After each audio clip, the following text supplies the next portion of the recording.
سورہ قلم، اس کے اندر اللہ نے ایک واقعہ بیان فرمایا، انا بلوناہم کما بلونا اصحاب الجنہ، باغ والوں کا واقعہ۔ وہ کون تھے؟ ایک اللہ کا ولی، وہ جا رہا ہے، اس نے بادل میں سے آواز سنی کہ فلاں آدمی کے باغ کو ضرورت ہے، اس کو جا کر کے پانی دو۔ بادل میں سے اس نے آدمی کی آواز سنی اور بادل چل پڑا۔ وہ آدمی بادل کے ساتھ ساتھ چل رہا ہے، جا کر کے کیا دیکھتا ہے؟ ایک آدمی ہے، کسی پکڑی ہوئی ہے اور اس نے کھالا صحیح کیا ہوا ہے اپنے باغ کو پانی کے لیے۔ تو جا کر کے ایک اونچی جگہ پر بادل برستا ہے، پانی اکٹھا ہو کر کے اس کے باغ کو جا کر لگ گیا۔ وہ جا کر پوچھتا، اللہ کے بندے تیرا نام کیا ہے؟ اس نے کہا تجھے میرے نام پوچھنے کی کیا ضرورت پیش آ گئی؟ اس نے کہا بات یہ ہے، میں نے تیرا نام بادلوں میں سنا ہے۔ تیرا نام میں نے کہاں سنا ہے؟ بادلوں میں تیرا نام میں نے سنا ہے۔ اللہ کے بندے کیا کرتا ہے؟ وہ کون سا عمل کرتا ہے؟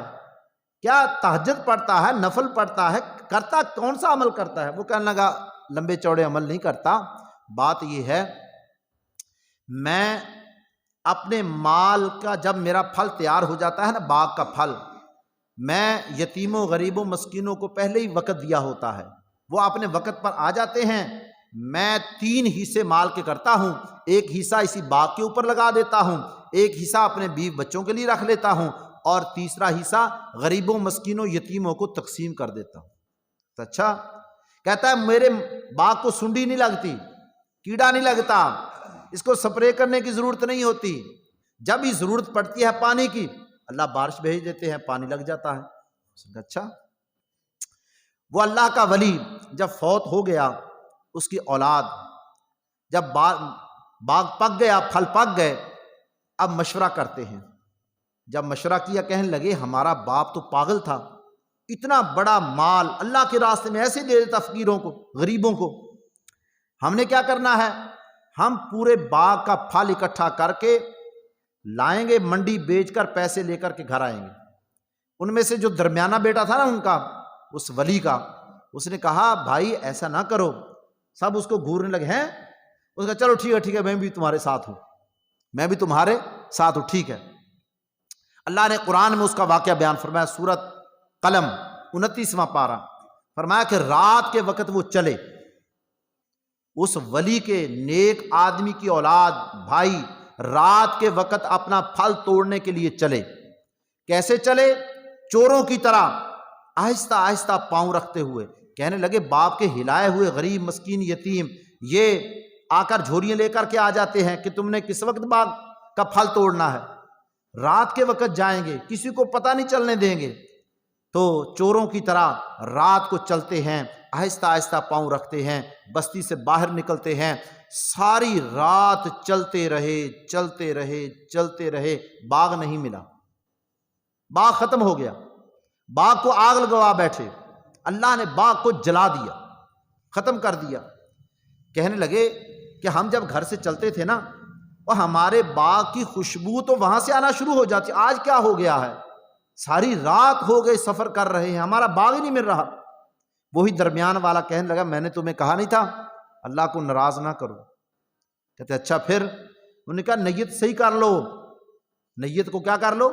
صحیح کر لو، درست کر لو، غریبوں میں بھی تقسیم کریں گے، 3 حصے کریں گے جیسے ہمارا والد کیا کرتا تھا۔ اب انہوں نے مشورہ کیا، اب نیت کو درست کیا، کہنے لگے ہاں جیسے ہمارا باپ کرتا تھا نا ویسے ہی کریں گے، یا اللہ ہمیں باغ ہمارا عطا کر دے۔ اللہ نے ان کو وہی باغ واپس لوٹا دیا۔ میرے اور آپ کے نبی صلی اللہ علیہ وسلم نے فرمایا کہ پھر بھی وہ اچھے نکلے، پھر بھی وہ کیا نکلے؟